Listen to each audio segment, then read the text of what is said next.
దేవుని ప్రియులారా, పునీత్ అంతోని వారు అన్య భాషలలో మాట్లాడటం ఒక గొప్ప అద్భుతము ప్రియులారా. పెంతుకోస్తు పండగ నాడు వారందరూ ఒక చోట గుమికూడి ఉండిరి. పరిశుద్ధాత్మ అగ్నిజ్వాలలు నాలుకల వలె వారిపై దిగి వచ్చిటను వారు చూచిరి. వారికి పవిత్రాత్మ శక్తిని అనుగ్రహము శక్తి వసగిన కొలది వారు వివిధ భాషలలో మాట్లాడసాగిరి. అక్కడున్న వారందరూ వారి స్వంత భాషలలో వినుట వలన వారు ఆశ్చర్యపడిరి. ఆ విధంగానే పునీత్ అంతోని వారు కూడా ఆయన రోమ్ నగరమునందు శ్రీసభ ఆదేశించినప్పుడు, తపస్కాలములో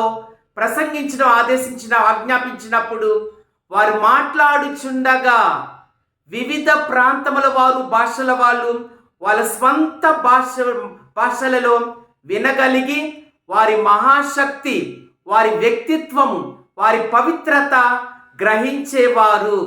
ఆ పునీతుడికి ఎంత ఆశ్చర్యకరమైన అద్భుత శక్తి ఉండేదో. దేవునికి మహిమ కలుగునుగాక.